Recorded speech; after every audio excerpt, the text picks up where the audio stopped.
गीता अध्याय 15 के श्लोक 16-17 में 3 प्रभु बताए हैं। ये 3 प्रभु कौन हैं? किस प्रभु की शरण में जाने के पश्चात जन्म और मरण समाप्त हो सकता है? 3 प्रभुओं में सबसे उत्तम परमात्मा कौन है? कैसा है? उसका क्या नाम है? इन सभी गूढ़ रहस्यों को जानने के लिए अवश्य सुनिए जगत गुरु तत्वदर्शी संत रामपाल जी महाराज के अमृत वचन।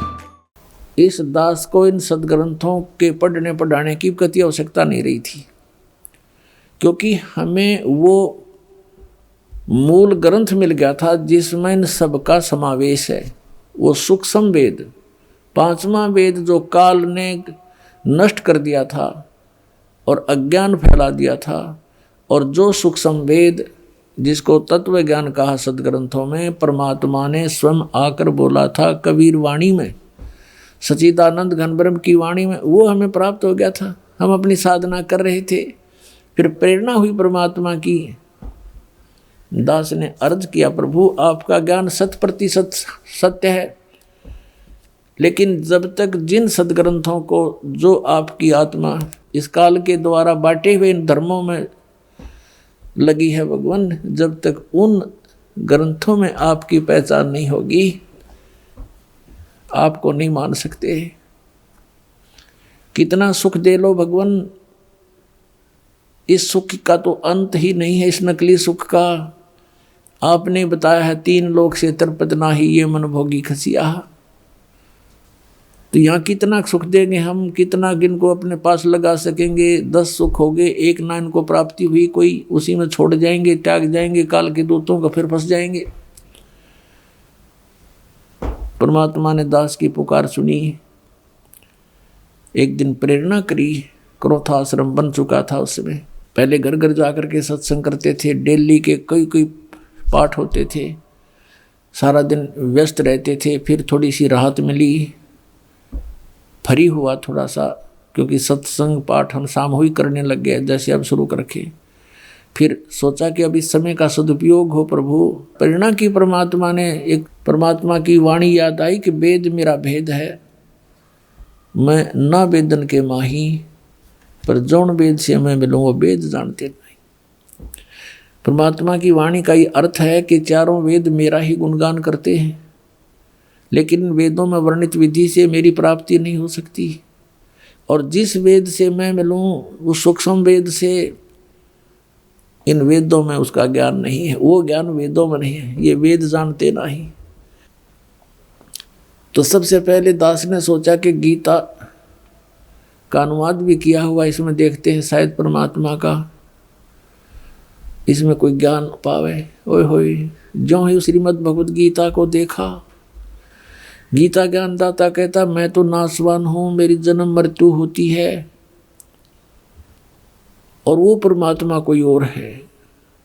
फिर 15वें अध्याय के अंदर देखा, इसमें सारा ही निर्णय, तीनों गुण क्या हैं सदग्रंथों से देखा। वैसे पहले भी हम वर्बली सुनते थे, रजगुण ब्रह्मा, सदगुण विष्णु, तम गुण शिव जी। एकदम जैसे भूखे न भोजन, निर्धन को धन मिल जावे, फूला नहीं समाया करे, ऐसी दास की उमंग होगी। उठाया पेन कलम, नए सिरे से अनुवाद शुरू किया। गहरी नज़र गीता में एक पुस्तक बनाई, और सन 2001 के अंदर ये प्रेरणा हुई परमात्मा की, और वो पुस्तक बना के समाज में प्रवेश करी। बुद्धिमान समाज ने उसको पढ़ा, देखा, दूसरे अनुवादों से तुलना की, तो दांतों तले उंगली दबाई। तो पुण्यात्माओं, दास को इन सदग्रंथों की आवश्यकता नहीं थी, ये आपके लिए है। मेरे लिए तो ये सदग्रंथ ऐसे हैं जैसे अंधे की लालटेन होती है। एक अंधा व्यक्ति रात्रि के समय हाथ में जलती हुई लालटेन लेकर जा रहा था, लैंप। आगे से बच्चे आ रहे थे उछल कूद मचाते हुए।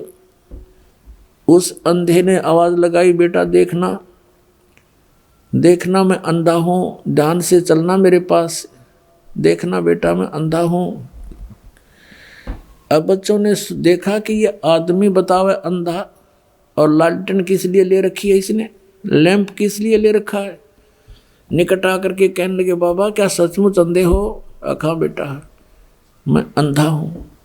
फिर लालटेन किस लिए ले रखा आपने? उस अंधे ने उतर दिया तुम आंखों वालों के लिए, कहीं मेरे में टक्कर ना मार दो, बुढ़े आदमी ने घेर दो किता है। तुम आंखों वालों के लिए है कि मुझसे बाईपास हो जाओ, मुझे ना तंग करो, मैं गिर ना जाऊं, मुझ में टक्कर ना मार दो, मुझे तो दिखता नहीं। तो कहने का भाव ये है पुण्यात्माओं, ये जो सदग्रंथ हैं प्रत्येक धर्म के, तो उन अनुयायियों के लिए वो शिरोधार्य हैं। और जो इन सदग्रंथों को भी नहीं मानते, जैसे राधा स्वामी पंथ वाले और धन धन सतगुरु पंथ वाले, जय गुरुदेव पंथ वाले, ये कहते हैं हमने वेदों और गीता की आवश्यकता नहीं, हमारा ज्ञान तो वेदों और गीता से आगे का है। हमारे तो परम धनी है, उन्हें जो वचन बोल दिए वो हमारे लिए सत्य है। उन्होंने तो अपने अनुभव से कहते राधा स्वामी धाम की खोज करी है, फिर अमेरिका खोज दिया और राधा स्वामी धाम। किसी भी सदग्रंथ के इतिहास में नहीं। राधा स्वामी कोई लोक है जो स्वयं सृष्टि रचनहार ने स्वयं बताया है कि सतलोक, अलखलोक, अगमलोक और एक अकैलोक, और ये के बताओ मेरा उस तो ऊपर साढ़ा राधा स्वामी लोक, और वो राधा स्वामी लोक बताने वाला भूत बनकर अपनी शिष्या उस बुक्की में लौट रहा, राधा स्वामी लोक उनका वह बुक्की बन गई। फिर इस शिवदयाल जी की शिष्या थी एक बुक्की नाम की लड़की, और उसकी मृत्यु के बाद राधा स्वामी, उस शिवदयाल की मृत्यु के बाद वो शिवदयाल उसमें प्रेत बनकर आकर बोलने लग गया। उन्हीं के द्वारा लिखे हुए स्वामी जी महाराज के जीवन चरित्र में लिखा हुआ है। तो पुण्यात्मा जो ये कहते हैं कि हमने वेदों और गीता इनका आवश्यकता नहीं, अन्य सदग्रंथों की, तो वो तो कति नास्तिक होने के कागार पर खड़े हैं। अब राधा स्वामी पंथ, ये धन धन सतगुरु पंथ, जय गुरुदेव पंथ और जितने भी नकली पंथ हैं, इनके अनुयायी अब बेचारे दुख पाके लुट के पिट के हर तरह से, आध्यात्मिक ज्ञान तो है ही नहीं, और जो भौतिक लाभ होना था वो भी नहीं हो सकता, क्योंकि उनकी वे ऑफ वर्शिप बिल्कुल शास्त्र विरुद्ध है। पांचों नाम काल के जानो, पांचों नाम काल के जानो, घट रामायण के 27 पृष्ठ पर दूसरे भाग में लिखे। और उनसे अलग एक छठा नाम है, राधि नाम है, सतनाम और आदि नाम, उनसे मोक्ष होगा, वो उनको ज्ञान नहीं।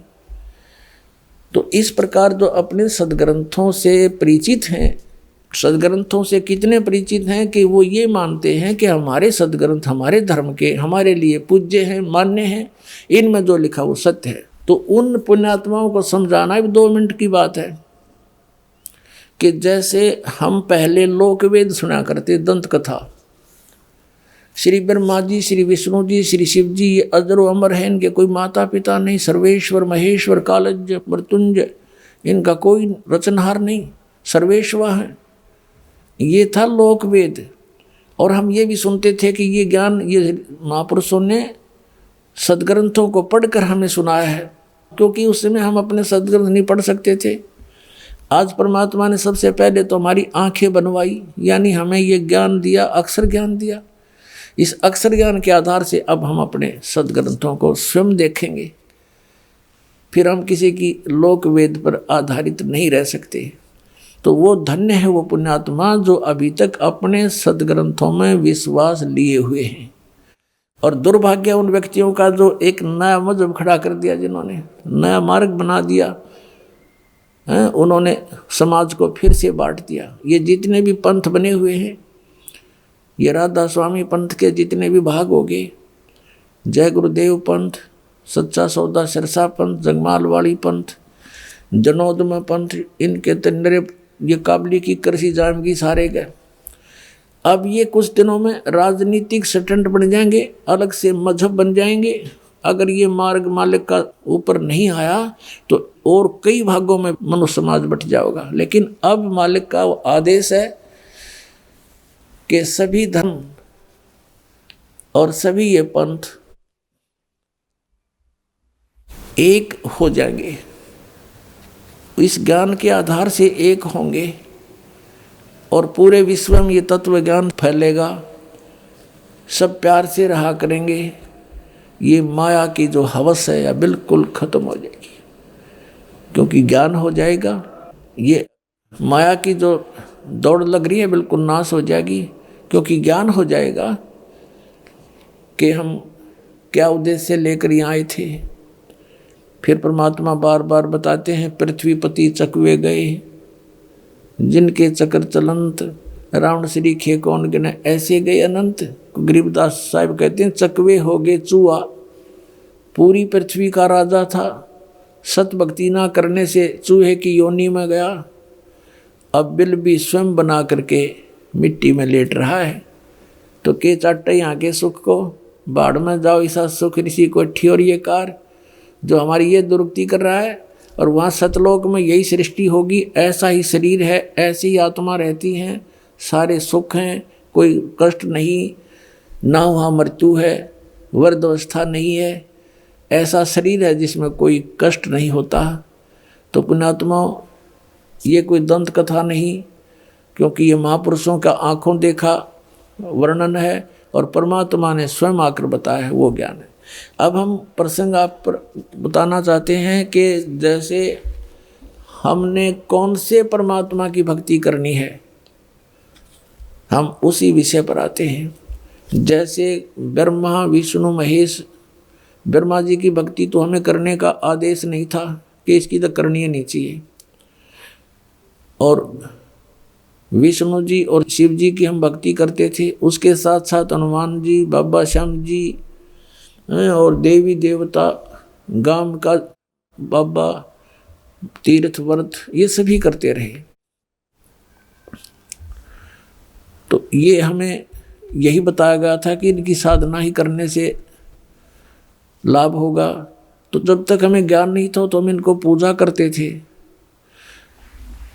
और अब इनके इतिहास में जो लिखा है वो हमें सदग्रंथों से जानकारी होगी। अब देखिएगा श्रीमद् देवी भागवत, श्रीमद् देवी भागवत, संपादक हनुमान प्रसाद पोदार चिमनलाल गोस्वामी,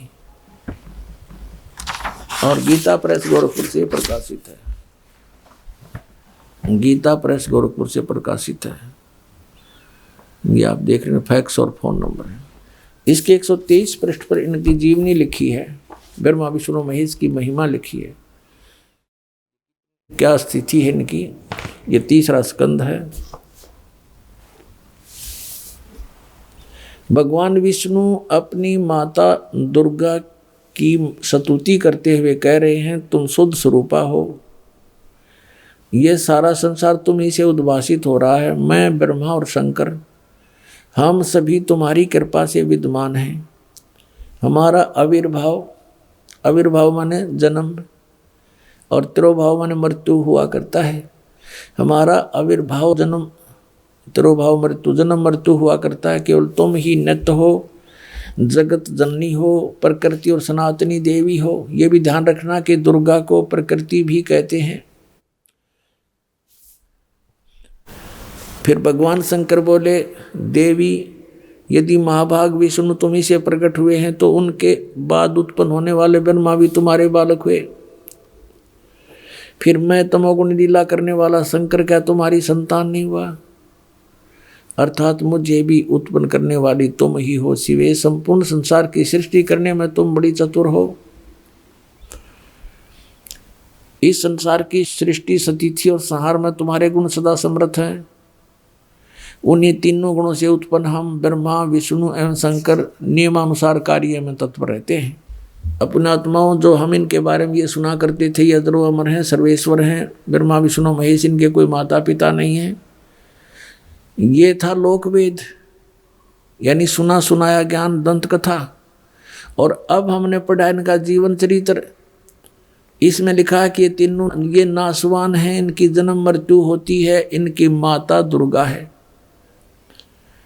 पिता कौन है वो और आगे वर्णन लिखा हुआ इसी के अंदर है, और शिव पुराण में बिल्कुल क्लियर कर रखा है, रुद्र संहिता में। वो काल रूपी ब्रह्म यानी ये ज्योत निरंजन सरपुरुष इनका पिता है। तो यहाँ स्वयं इसमें 5 कंसेप्ट क्लियर हो गए इन 10 पंक्तियों में। एक तो ये हो गया कि ब्रह्मा विष्णु महेश नासवान हैं, दूसरा इनकी माता दुर्गा है, तीसरा प्रकृति दुर्गा को कहते हैं, चौथा ये हो गया कि रजगुण ब्रह्मा सतगुण विष्णु तमगुण शिव जी हैं, और पांचवा ये हो गया कि ये केवल नियमित कार्य ही कर सकते हैं, किसी के संस्कार में परिवर्तन नहीं कर सकते। किसी के भाग्य में दुख है, वो प्रारब्ध में दुख कष्ट पाप है, क्योंकि पाप से दुख होता है, तो वो दुख उसको भोगना ही पड़ेगा जो इन भगवानों का पुजारी है। और ये स्वयं नाशवान है, इनकी जन्म मृत्यु स्वयं होती है, तो इनके उपासक की भी जन्म मृत्यु होगी। और जब तक जन्म मृत्यु है परम शांति नहीं हो सकती। अब बात आती है इनके पिता। इनका पिता कौन है? ब्रह्म, ज्योत स्वरूपी निरंजन, ये काल। और इसी ने श्रीमद् भगवत गीता का ज्ञान श्री कृष्ण में प्रवेश करके बोला। ये दूसरे अध्याय के 12वें श्लोक में श्रीमद् भगवत गीता की, और चौथे अध्याय के 5वें और 9वें श्लोक में, और 10वें अध्याय के दूसरे श्लोक में कहता है, अर्जुन तेरे और मेरे बहुत जन्म हो चुके, तू नहीं जानता ना जानता। इससे सिद्ध हो गया कि इसकी भी जन्म मृत्यु होती है, तो उपासकों की भी जन्म मृत्यु रहेगी। इसलिए इसने 7वें अध्याय के 18वें श्लोक में कहा कि अर्जुन, ये ज्ञानी आत्मा जो मेरे तक सीमित हैं, इनको मैं पसंद हूँ, मैं अच्छा लगता हूँ, और मुझे ये भी अच्छे लगते हैं क्योंकि इन्होंने तीनों गुणों की पूजा त्याग कर मेरी साधना शुरू कर दी। उनसे तो अच्छा लाभ मेरे से मिलेगा, लेकिन मेरे वाली अनुत्तम गति में ही ये सचित रहे। कारण क्या था? क्योंकि इनको तत्वदर्शी संत ना मिलने से इन्होंने मेरी ही पूजा को अंतिम मान लिया। अपनी गति को भी 7वें अध्याय के 18वें श्लोक में गीता ज्ञानदाता ब्रह्म कहता है, ये अनुत्तम है, घटिया है, व्यर्थ है, बैड है, वेरी बैड। इसलिए 18वें अध्याय के 62वें श्लोक में कहा कि अर्जुन, तू सर्वभाव से उस परमेश्वर की शरण में जा, उसकी कृपा से ही परम शांति को और सनातन परम धाम को प्राप्त होगा। तो अब हमने वो राम सिलेक्ट करना है कि कौन से राम की पूजा करें जिससे हमें ये परम शांति प्राप्त हो। तो इससे सिद्ध हो गया कि जब तक जन्म मृत्यु है परम शांति नहीं, क्योंकि अपनी साधना को घटिया बताता है, कहता मेरी भी जन्म मृत्यु, तुम्हारी भी जन्म मृत्यु, तो वो तो अनुत्तम है, उससे परम शांति नहीं हो सकती। फिर बताया है 15वें अध्याय के 1 से लेकर 4 में, जैसा कि अभी आपको कंसेप्ट क्लियर हो गया कि रजगुण ब्रह्मा सतगुण विष्णु तमगुण शिव जी भी है।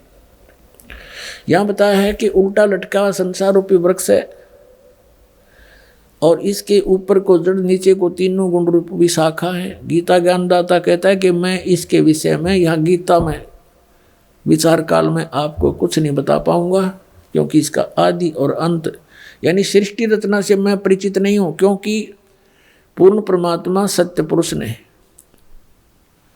जो सृष्टि रची और ये काल भी उसी ने रचा है। तो गीता अध्याय नंबर 10 के श्लोक नंबर 2 में गीता ज्ञानदाता ये ब्रह्म काल कह रहा है कि मेरी उत्पत्ति को न ये देवता जानते, ना सिद्ध पुरुष जानते, और ना ये ऋषि जानते, क्योंकि ये मेरे से जन्मे हैं। तो पुण्यात्माओं, पिता की उत्पत्ति को संतान नहीं बता सकती, लेकिन दादाजी बता देते हैं। तो उस दादा ने, उस बाबा ने, सतपुरुष कबीर भगवान ने ये सब सृष्टि रचना बताई, उसमें इस काल की उत्पत्ति भी बताई है, ब्रह्म की उत्पत्ति भी बताई। तो प्रसंग चल रहा है कि कहता है कि यहाँ विचार काल में 15वें अध्याय के 1 से लेकर 4 श्लोक में स्पष्ट कर दिया है। इसका निष्कर्ष निकालते हैं कि मैं इससे परिचित नहीं हूँ, उसके लिए तत्वदर्शी संतों से जाकर पूछो, वही बताएंगे। तो फिर बताया, जब तत्वदर्शी संत आपको मिल जावें, जब तत्वदर्शी संत आपको मिल जाएं, उसके पश्चात परमेश्वर के उस परम पद की खोज करनी चाहिए, जहां जाने के बाद साधक फिर लौटकर संसार में कभी नहीं आते, अर्थात वो पूर्ण मोक्ष प्राप्त करते हैं, परम शांति प्राप्त करते हैं। उसके लिए इसने ऑप्शन छोड़ दिया है 4थे अध्याय के 34वें श्लोक में कि उस तत्वदर्शी संत बताएंगे और वो तत्वदर्शी संत परमात्मा ने भेज दिया, ये दास है इस पृथ्वी पर। पुण्यात्मा तत्वदर्शी संत की भूमिका करने स्वयं परमेश्वर आए थे। उस समय हम अशिक्षित थे, हम नहीं पहचान सके परमात्मा को।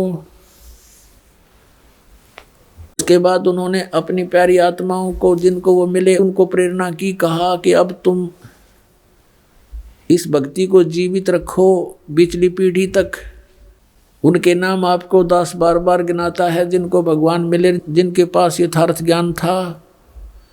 आदरणीय धर्मदास साहिब जी, आदरणीय मलुकदास साहिब जी, आदरणीय दादूदास साहिब जी, आदरणीय नानक साहिब जी, आदरणीय गरीबदास साहिब गांव छुड़ानी जिला दद्दर हरियाणा वाले, आदरणीय गीसा दास साहिब जी गांव खेकड़ा जिला मेरठ उत्तर प्रदेश वाले। इन महापुरुषों की ड्यूटी लगाई, परमात्मा इनको मिले।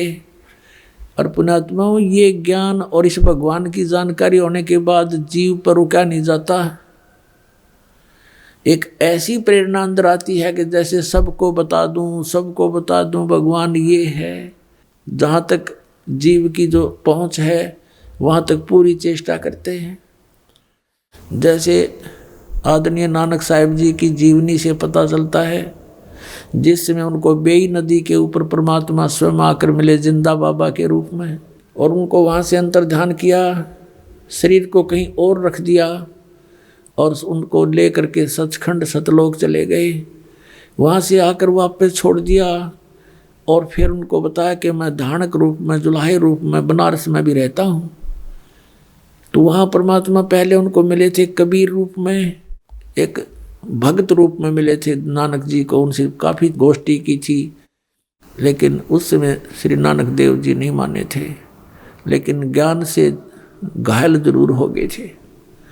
फिर परमात्मा जिंदा बाबा का रूप बना करके दोबारा वहाँ पहुँचे, फिर सचखंड लेकर गए। वहाँ से छोड़ दिया कि मैं काशी के अंदर रहता हूँ, जुलाहे का कार्य करता हूँ, स्वामी रामानंद जी मेरे गुरु हैं और मैं पृथ्वी पर गया हुआ हूँ ज्ञान प्रचार के लिए। तो नानक साहिब जी तीसरे दिन वापस आए, वहीं से चल पड़े। पहली उदासी उन्होंने बनारस साइड की परमात्मा को देखा धानक रूप में, जुलाहे रूप में कार्य करते हुए। तब कहा था, फाई सूरत मुलुकी वेश ए ठगवाड़ा ठगी देश, खरासियाना बहुता भारी, धानक रूप रहा करता। आंखों में आंसू भर गए। तो परमात्मा से उपदेश लिया, सतनाम है। अब सतनाम प्राप्त किया जब पता लगा कि तेरे की पूरे गुरु बिना बात बने नहीं, और ये हैं वो पूरे गुरु, और यही परमात्मा है। वाहे गुरु, वाहे गुरु। अब पुण्यात्माओं, आप तो बालक हो, आपको लाल दे रखा है दास ने सतनाम का। आपको इतना ज्ञान नहीं इसका कि कितनी कीमती चीज है, लेकिन वो महापुरुष थे, वो परिचित थे लाल की कीमत से कि सतनाम बिना मोक्ष नहीं हो सकता, और मोक्ष बिना इस जीवन का के बाढ़ में जाएंगे, इसका कोई यूज नहीं, मिट्टी है ये तो इस मनुष्य जीवन की सफलता को होते हुए देख करके नानक साहिब जी पुण्यात्मा थे वह। अब उनके खुशी का ठिकाना नहीं रहा। वाहे गुरु, वाहे गुरु, वाहे गुरु, सतनाम सतनाम, वो तेरे की यू है सतनाम। सारा ज्ञान से परिचित हो गए, भगवान से साक्षात्कार हो गया। फिर अगर मगर खत्म हो जाती है, जब भगवान मिल गए, ब्रह्मा विष्णु महेश की स्थिति बता दी कि इनका जन्म मृत्यु होता है, इनकी ये माता है, ये पिता है, वो दिखाए परमात्मा ने। तब सचखंड में भगवान को देखा, फिर यहाँ देखा। वो तो एक अपने प्यारी आत्माओं के साथ पल पल रहते हैं, फिर जब एक बार उनसे संपर्क में आ जाते हैं, फिर कहा था, वाहे गुरु सतनाम, वाहे गुरु सतनाम, वाहे गुरु। अब परमात्मा ने उनको कसम दिला दी थी, प्रतिज्ञा दिला दी थी इन महापुरुषों को जिनको वो मिले थे। ये सतनाम दिया था कि कसम है तुमको, आप जाप करो लेकिन किसी को आगे मत बताना। ये मंत्र 2 अक्षर का है, जिसमें एक ओम मंत्र है और दूसरा तत्व है जो सांकेतिक है। इनको कसम दिला दी थी, धर्मदास मेरी लाख दुहाई, ये मूल ज्ञान की तो बाहर न जाई। ये मूल ज्ञान के अंदर ये सतनाम और सारनाम दोनों आते हैं और पूरा ज्ञान आता है जातम। फिर आखिर में ये कहा है कि धर्मदास मोरी लाख दुहाई, ये सार शब्द की तो बाहर ना जाइए। परमात्मा कहते हैं कि सोहम शब्द हम जग में लाए और सार शब्द हमने गुप्त छिपाए। सार शब्द का तो अब तक किसी को भनक भी नहीं लगने दी भगवान ने, लेकिन सतनाम का उन महापुरुषों के द्वारा प्रकाश अवश्य करा दिया था। लेकिन उनको मना कर दिया था कि अभी किसी को प्रदान मत करना। और पुण्यात्मा, जैसे वाहिगुरु वाहिगुरु जो किया नानक साहिब ने, वो किसको देख कर किया? कबीर परमेश्वर को देख कर किया। उस परम अक्षर पुरुष सतपुरुष को देख करके जो वाहिगुरु के, ये तो भगवान भी और गुरु भी, और यहाँ दानक रूप में ये वही बैठा। तो जब उनकी वाहिगुरु जो कसक है वाहिगुरु, तो ये किसकी तरफ थी? परमात्मा परम अक्षर ब्रह्म यानी सत्य पुरुष की तरफ, सतपुरुष की तरफ थी। अब जैसे नानक साहिब जी ने ये नाम किसी पूरे सिख समाज को नहीं दिया, ये महापुरुष थे, ये किसी की उसमें अपनी जो राग द्वेष में नहीं आए, राग में नहीं बहे कि इन बच्चों का क्या होगा अगर मैंने सतनाम नहीं दिया तो काल के मुंह में जाएंगे। नहीं, परमात्मा ने उनको कह दिया था कि तुम अभी तक इनको 5 नाम दो, प्रथम 5 नाम जो आपको देते हैं दास, और ये नाम मत देना भी। और जैसे धर्म पुण्य ये करते रहेंगे तो इन, और ये वाहिगुरु वाहिगुरु इसे मोक्ष नहीं हो सकता, जन्म मृत्यु बनी रहेगी, लेकिन इन सब क्रियाओं से मनुष्य शरीर मिलता रहेगा इनको। तो इस भक्ति को जीवित रखने के लिए इन महापुरुषों से प्रयत्न कराया। नानक साहिब जी की जीवनी देखो, उसमें बाई बाले वाली जन्म साखी में कहाँ कहाँ गए, सिद्धों की आंखें खोलने की चेष्टा की, लेकिन वो मान बढ़ाई के भूखे थे, वो फेल भी हो जाते थे नानक साहिब जी के सामने की तत्व ज्ञान के आगे, लेकिन हार स्वीकार नहीं करते थे। सब जगह चेष्टा की समझाने की, लेकिन ऑल इन वेन, व्यर्थ रही, क्योंकि हम शिक्षित नहीं थे। तो कहने का भाव ये है कि उठ महापुरुषों ने उन ऐसी क्रियाएं देंगे कि अभी तक हम उनको पढ़ पढ़कर मनुष्य जीवन प्राप्त करते रहे, और हमें कुछ थोड़ा आध्यात्मिक जैसे यज्ञ का लाभ होता है वो भौतिक लाभ होता रहा, हमारी आस्था भगवान में बनी रही। अब वो पूरे सिख समाज में इवन जो नीचे के 10-9 गुरु थे उनको भी सतनाम प्राप्त नहीं था, और सतनाम बिना मोक्ष नहीं। तो क्या बताया कि वाहिगुरु इन मंत्रों के जाप करने से इन अपनी यानी अनुयायियों को इतना सहारा मिलता रहा कि वो मनुष्य जीवन प्राप्त करते रहे, और आस्था भगवान में बनी रही, क्योंकि भक्तों के घर में जन्म होते रहे, और एक परंपरा चल पड़ी, भगवान के भंडारे करवाते हैं, वाणी का पाठ करवाते रहे। तो इस करके ये अभी तक ये प्राइम टाइम है, यहाँ तक लाने थे परमात्मा ने, और ये भी सतनाम दे देंगे सबको। अब समय आ गया और सारे पार हो जाएंगे, इसमें क्या दिक्कत है।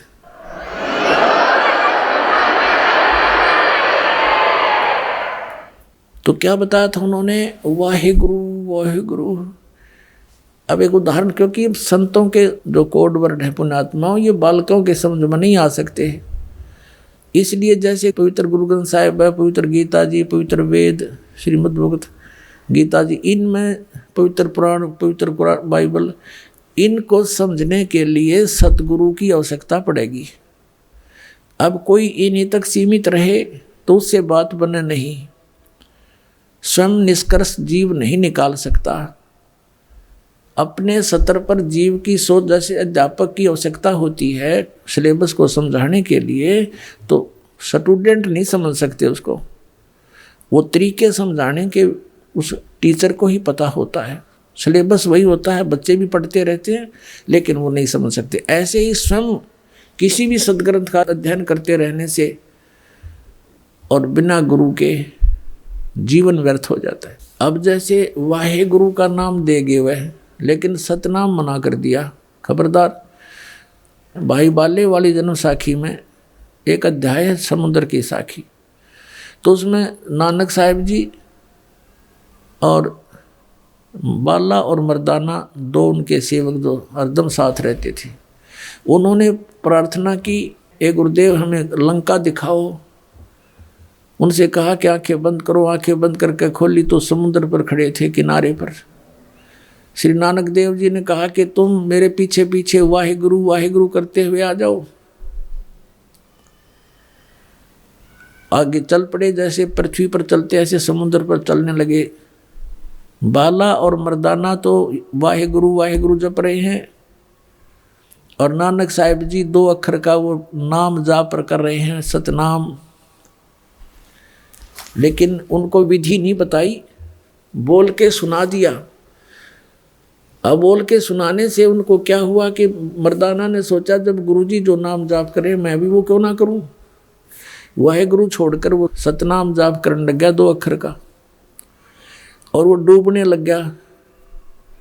तब नानक साहिब जी ने कहा कि मर्दाना तू वो जाप कर, वाहिगुरु जो मैंने व्याख्या है, मेरी नकल मत कर। गुरु की नकल नहीं करनी चाहिए, गुरु जी की करने की तरफ नहीं देखा है। वचन पर डटना शिष्य का कर्तव्य होता है।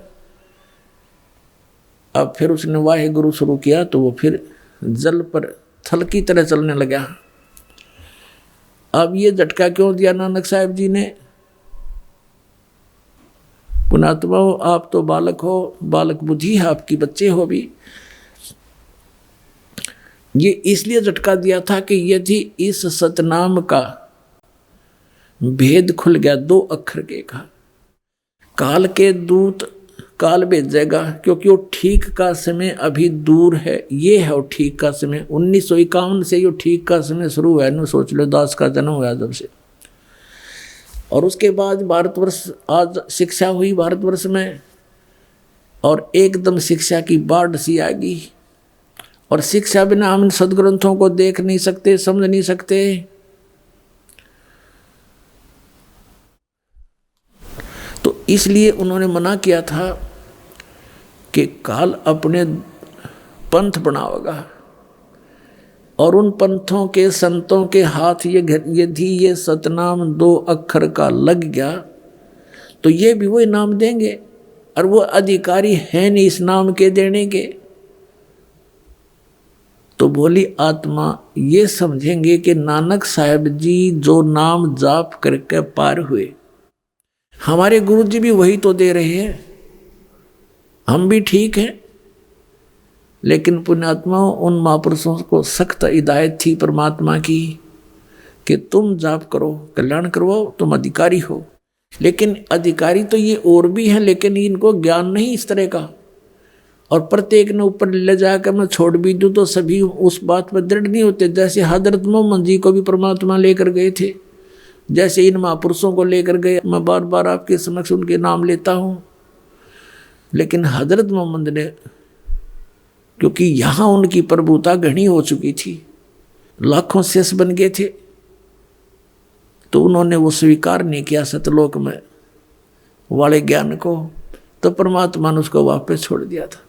और कहते हैं हम मोहम्मद को वहाँ ले गयो सतलोक में, और इच्छा रूपी वहाँ नहीं रहो। उल्ट मोहम्मद महल पठाया, गुज बीरज एक कलमा लाया, रोजा बंग नमाज दे रे, बिस्मिल की नहीं बात कही रे। अब जैसे तुम बिस्मिल करते हो, ये हजरत मोहम्मद का आदेश नहीं है। उन्होंने केवल रोजा, बंग और नमाज, ये 3 चीज दी थी आपको। बिस्मिल की नहीं बात कही रे। नबी मोहम्मद नमस्कार है राम रसूल कहाया, 1,80,000 को सौगंध जिन नहीं कर चलाया। अरस कुरस पर अल्लाह तकत है खालिक बिन नहीं खाली, वह पैगंबर पाक पुरुष थे साहिब के अब्दाली। अब कहने का भाव ये है कि हजरत मोहम्मद जी को भी परमात्मा ले गए थे, लेकिन वो नहीं रखे, रुक्या वहाँ पर, न उस ज्ञान को स्वीकार किया। तो इसी प्रकार वो वेदों में लिखा है कि वो परमात्मा अपने दृढ़ भक्तों को मिलता है, उनको तत्व ज्ञान से परिचित कराता। ये दृढ़ भगत थे जो कह दिया सो फाइनल, आगे बिल्कुल उसकी कहीं पर जो है ना उसकी महक भी नहीं जाने दी सतनाम क्या होता है। तो पुण्यात्माओं, अगर आज ये राधा स्वामी धन सतगुरु जय गुरुदेव, ये सच्चा सौदा सिरसा वाले और ठाकुर जी वाले यानी शिवदयाल जी के जो ब्रांच हैं, ये भी ये सतनाम का नाम देते। गुरु ग्रंथ साहिब देखो पढ़ा करते, क्योंकि इन्हीं सिख धर्म से निकले हुए ये संत हैं। तो ये भी नाम देना शुरू कर देते। तो आज हम कैसे पहचानते इस काल के और दयाल के पंथ को? या दया करी दाता ने उन बच्चों को अपने को सावधान कर दिया कि खबरदार, बिल्कुल नहीं बताओगे किसी को, और उन्होंने दृढ़ता से पालन किया। तो ये झटका देना जरूरी था, ये सार्वजनिक करना भी आवश्यक था कि मैं ये जाप किया करता। अब इसकी जहाँ जो ये लीला की नानक साहिब जी ने, इसके हमें हानि भी हुई लेकिन लाभ घना हो गया। हानि क्या हुई कि जैसे नानक साहिब जी ने अपनी अमृतवाणी में ये मंत्र लिखा था, तो उस मर्दाना वाली घटना से परिचित हो गए आने वाले गुरुओं ने ये सख्त जो है ना बैरिगेट ला दिया कि इस 2 मंत्र के नाम का हमारे सिख अनुयायियों को ये कहीं पढ़ने को भी नहीं मिलना चाहिए, नहीं तो कहीं कोई इनका जाप कर लेगा तो गुरुदेव की आज्ञा की अवहेलना हो जाएगी और वही हानि हो जाएगी जैसे मर्दाना को होगी थी, डूबने लग गया था। तो अब उन्होंने इस दृष्टिकोण से गुरु ग्रंथ साहिब में वो वाणी कति निकाल दी। फिर परमात्मा ने दया करी कि मालूम था ये तो महापुरुष थे, नानक साहिब जी को मालूम था कि यह गड़बड़ ऐसे भी होएगी, तो उन्होंने फिर एक वाणी लिखी, प्राण संगली बनाई अलग से। उस प्राण संगली के अंदर नानक साहिब जी ने पूरा भेद दे रखा है श्वास के सिमरण का। इस 2 अक्षर के मंत्र कति क्लियर लिखे थे उसमें भी, और उसके लिए प्राण संगली को लिखकर, अब प्राण संगली के अंदर एक भूमिका है, उसमें स्पष्ट लिखा उन महापुरुषों ने जिन्होंने प्राण संगली को छपवाया है कि ये प्राण संगली नानक साहिब जी ने सिंगल द्वीप का एक राजा था शिवनाभ नाम का, शिवनाभ, उसके वहाँ बैठकर रचना की थी, उसको सुनाई थी, उसने स्वीकार की थी और उसको कहा, नानक साहिब जी ने कहा है कि ये प्राण संगली मेरी देह है, मेरा स्थूल शरीर है और ये संसार से पार होने का एक पुल है। ओए होए, ये संसार से पार होने का एक पुल है, इसने संभाल के रखना, इसको रखने का अधिकारी तू ही है, इस 3 लोक में दूसरा नहीं है। कहने का भाव उनका ये था कि ये मैंने जो अपना अनुभव इसमें लिख दिया तो ये समझो मैं ही हूँ, और जैसा मेरा आदर करते हो ऐसा इसका आदर करना। और कहने का भाव ये नहीं था कि इसी को मत्था टेकते रहना, इसमें लिखा ऐसे करना, नहीं। उसका उद्देश्य ये था कि इसको श्रद्धा से रखना, आम आदमी को मत देना कि अनादर कर देंगे, किसी के गलत के हाथ लग जाएगा। तो फिर उन्होंने ये भी लिखा है कि फिर मेरा कोई सिख आवेगा और इसको दे देना। तो क्या हुआ इतिहास में थोड़ा दिखा देता हूँ आपको। तो फिर क्या हुआ, थोड़ा मौखिक बताता हूँ, फिर आसानी से समझ में आओगे।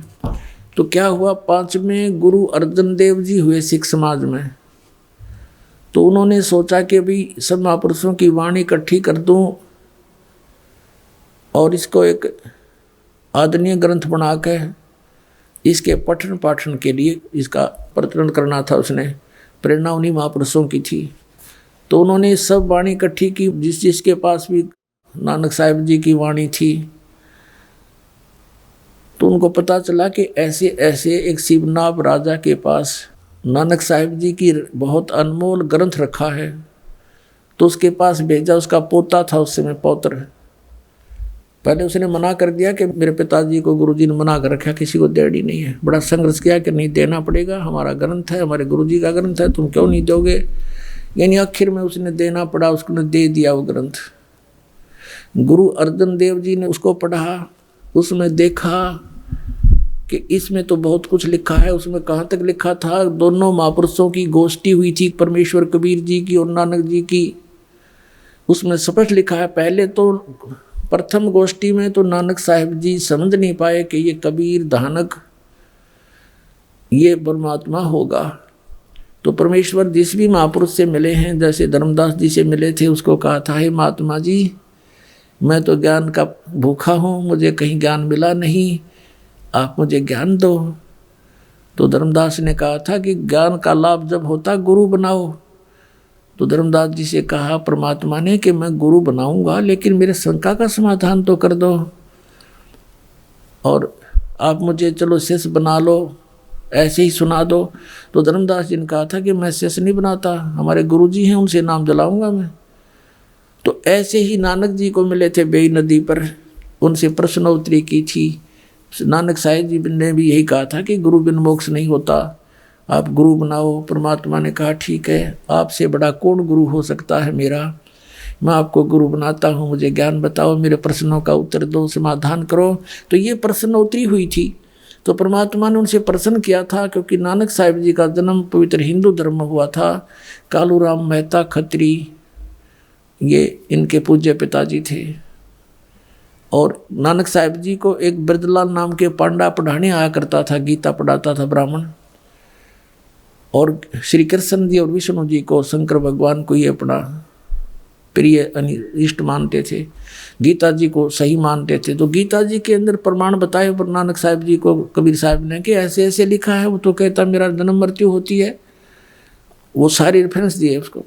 तो नानक साहिब जी उस समय नहीं माने थे, लेकिन घायल हो गए थे, जख्मी हो गए थे कि ज्ञान सच्चा है।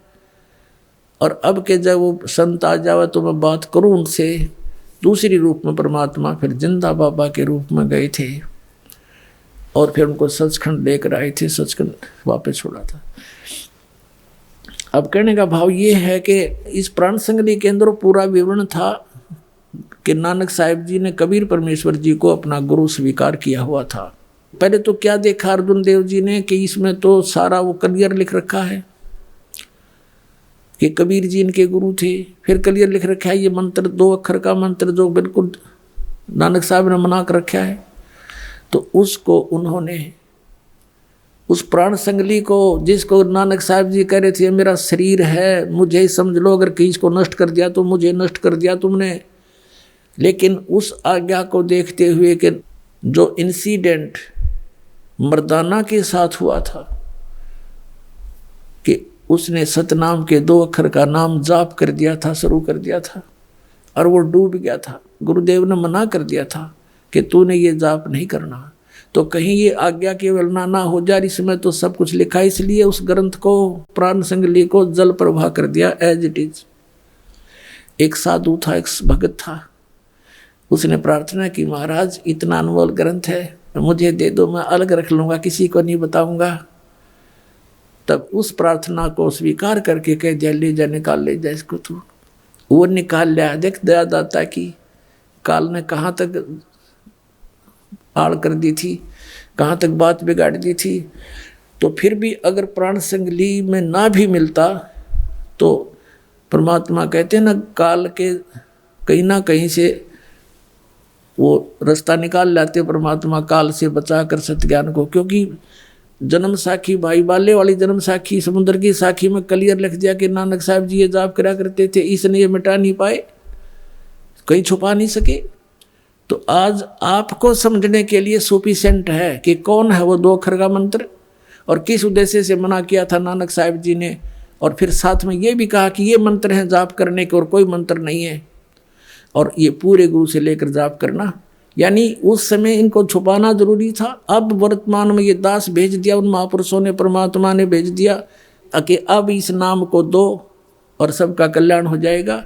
सभी यहाँ आ रहे हैं बार बार जन्म लेकर के।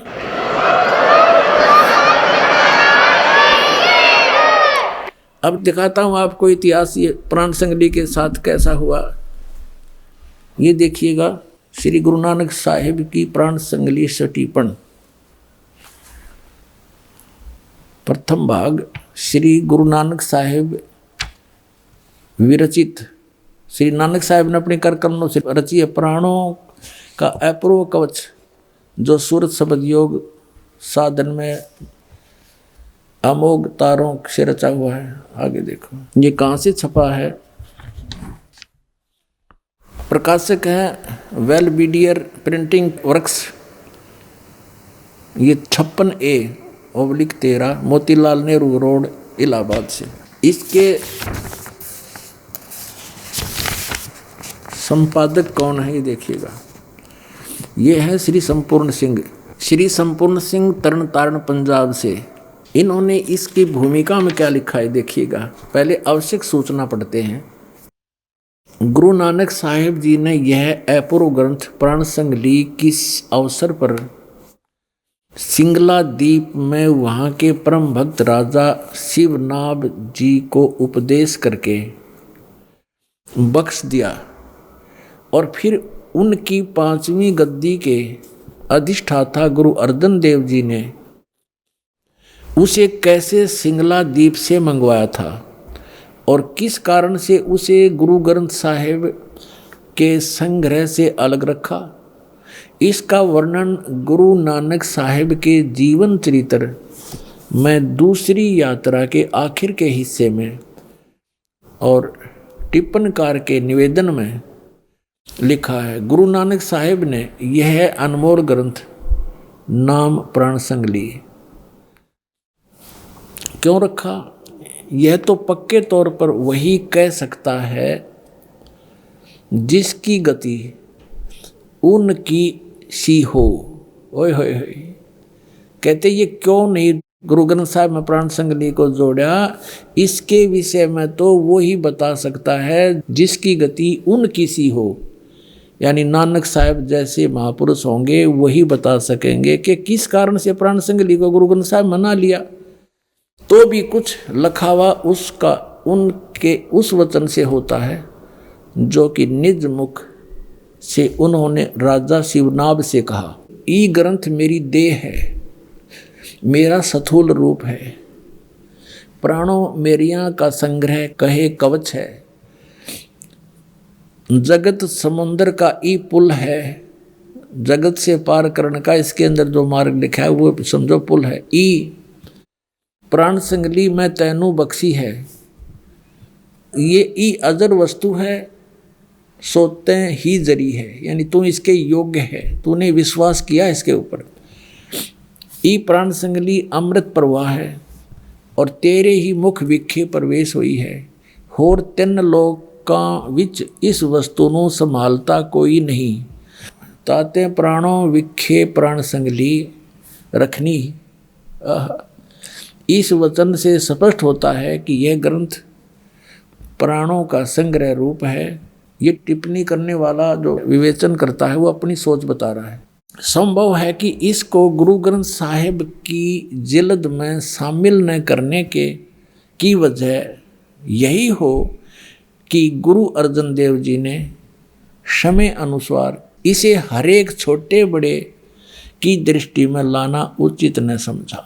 अब बहुत कुछ तो यह क्लियर इसने कर दिया इस टिप्पणी करने वाले ने कि हो सकता है इस प्राण संगली को गुरु ग्रंथ साहिब में श्री अर्जुन देव जी ने इसलिए नहीं रखा होगा कि ये नहीं चाहते होंगे कि ये किसी छोटे बड़े की नज़र में आवें इसमें लिखा हुआ वर्णन है। तो फिर इसमें यह भी लिखा है कि ये तो वही बता सकता है कि क्यों नहीं शामिल की गई जो उन्हीं जैसी गति का होगा, उन कैसा ही होगा।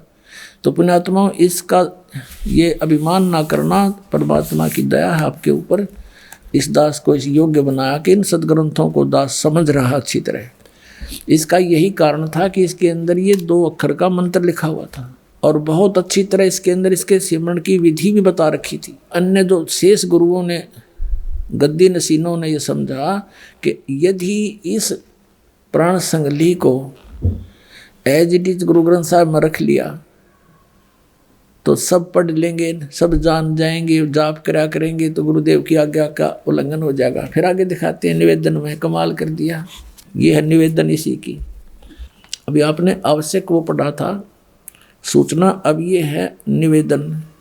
श्री गुरु नानक साहिब के 5म स्थान पर श्री गुरु अर्जन देव जी हुए हैं, जिन्होंने गुरबाणी की बीड़ बांधते समय भाई पैड़ा नामी एक शिष्य को सिंगला द्वीप भेजकर शिवनाभ के पौत्र के पास से ये ग्रंथ मंगवाया था, जिसे किसी कारण विशेष से श्री गुरु ग्रंथ साहिब की बीड़ में रखना उचित न समझकर सर्वथा ही जल प्रवाहित कर दिया था। यानी कति सारा का सारा जल प्रवाह कर दिया था। अब देखो पुण्यात्माओं, जो कि एक परम प्रेमी साधु की अत्यंत प्रार्थना से द्रवीभूत हुए, गुरु साहिब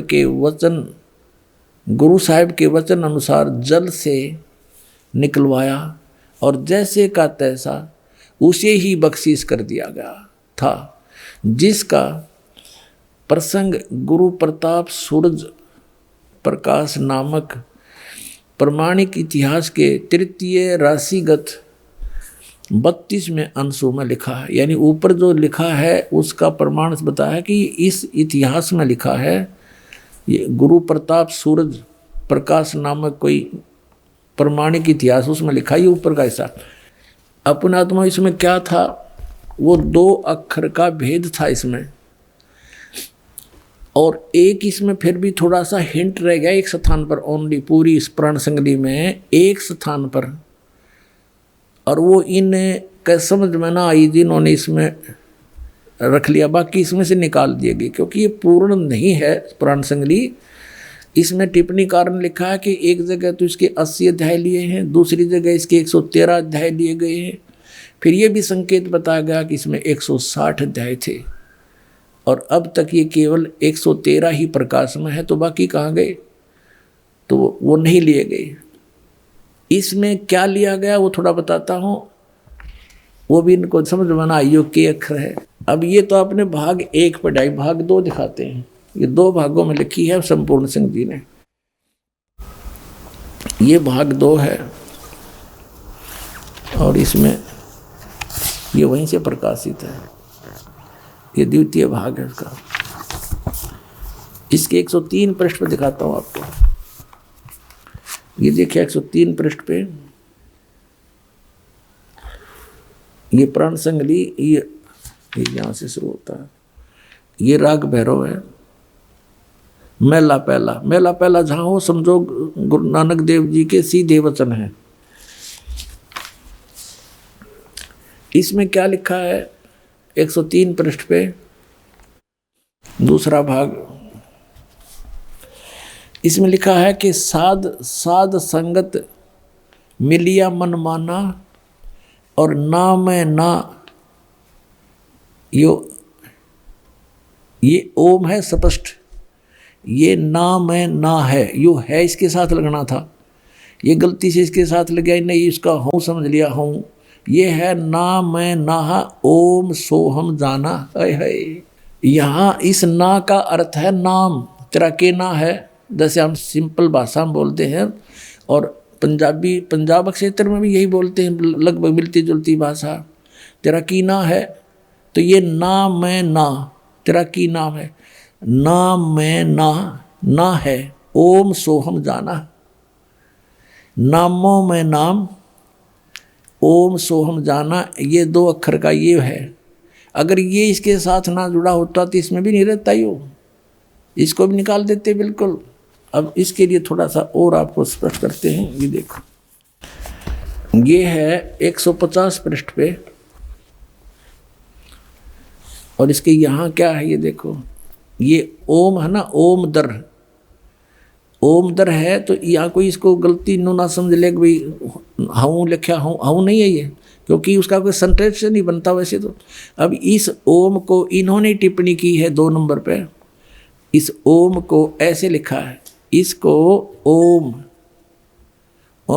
दर है ना, ओम दर, तो इसका औं कहते, फिर पंजाबी में अगर औं कहे तो फिर यहाँ भी औं होना चाहिए था ये, तो यहाँ इसको ओम दर स्पष्ट कर दिया, ओम अलग दर अलग, ओम दर, तो ये वही ओम है।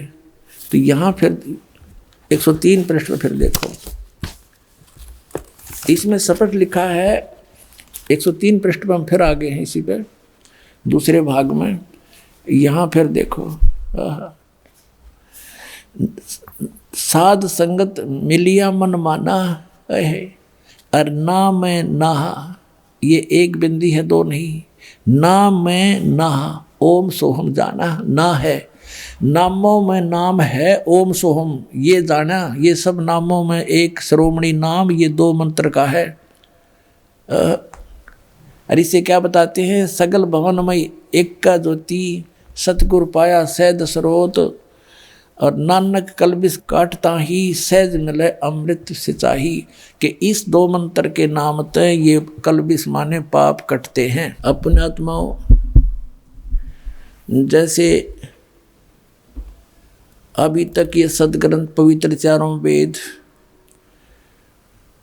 पवित्र श्रीमद् भगवत गीता, पवित्र 18 पुराण और पवित्र गुरु ग्रंथ साहिब, पवित्र बाइबल, पवित्र कुरान शरीफ, इसको बड़ी चाव से, बड़ी श्रद्धा से सभी अपने धर्म के लोग पढ़ा करते थे, लेकिन समझा कोई नहीं। जिन महापुरुषों ने लिखा, अब उनके लेख को, टीचर के लिखे हुए लेख को टीचर ही बता सकता है, विद्यार्थी नहीं जान सकते, चाहे सुने सिर पर धर कर घूमते रहो।